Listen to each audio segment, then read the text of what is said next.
Film আমি 50 বছর কাজ করেছি ফিল্মে আমি এখন 5 বছর পর্যন্ত যাই না। আমার পরিচিতজন বেশিরভাগ নাই। আমি আস্তে আস্তে সম্পূর্ণ একা হয়ে পড়েছি। সৃষ্টিকর্তা বোধহয় পথটাই সেটা করে নেন যে ওরা এখানে তেমন কোনো আকর্ষণ থাকবে না একমাত্র আমি ছাড়া। মানে আমার পরিচিত জগতের যেমন অনেকে ছিল যারা ইন্তেকাল করেছেন, আবার যারা অনেক আগেই আমাদেরকে ছেড়ে চলে গেছেন। তো আমার পরিচিত জগৎ যারা, প্রিয়জন যারা ছিল, পরিচিত জগৎ যারা ছিল, তারা কিন্তু আমার কাছে আর কেউ খুব বেশি একটা নেই। তারপরে নতুন জেনারেশনের সাথে যে আমাদের সম্পর্ক ছিল, সেই সম্পর্কটার মধ্যে একটা গ্যাপ থেকে যায়। ওরা আমাদেরকে আইদার সিনিয়র ভাবে, তাদের বন্ধু হিসেবে কখনোই নিতে পারে না।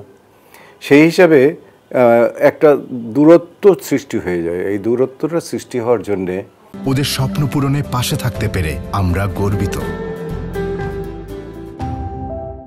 তোমার যারা আমাদের বয়সী যারা, তাদের আল্লাহ তাআলাই তাদেরকে তাদের পৃথিবীটাকে ছোট করে নিয়ে আসে। বন্ধু বান্ধব, পরিচিত জন, চেনা জন। যেমন ফিল্ম আমি 50 বছর কাজ করেছি ফিল্মে আমি এখন 5 বছর পর্যন্ত যাই না। আমার পরিচিতজন বেশিরভাগ নাই। যারা আছে তারা জুনিয়র। তারা মধ্যে মধ্যে 2-1 জন আসে, দেখে, কথা বলে, গল্প করে, বাস চলে যায়। মানে তাদের সাথে আমার সম্পর্কটা দূরে চলে গেছে আস্তে আস্তে।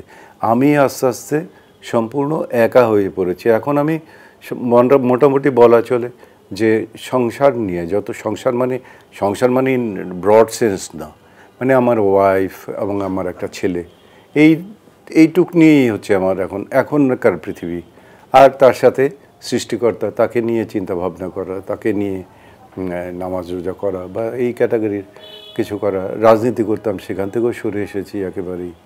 রাজনৈতিক অবস্থানগত যেভাবে চলছে সেটা দেখতেও ভালো লাগছে না। কাজে বাইরে এখন ইদানিংকালে সব জিনিসের সাথে যে অ্যাডজাস্ট করতে পারছি না, সেটাও ভালো লাগছে না। নিজেকে গুটিয়ে নিচ্ছি, অর্থাৎ সৃষ্টিকর্তাই আমাকে দিয়ে গুটিয়ে নিচ্ছে। অর্থাৎ যাবার সময়ে সৃষ্টিকর্তা বোধহয় পথটাই সেটা করে নেন যে ওরা এখানে তেমন কোনো আকর্ষণ থাকবে না একমাত্র আমি ছাড়া। What I feel.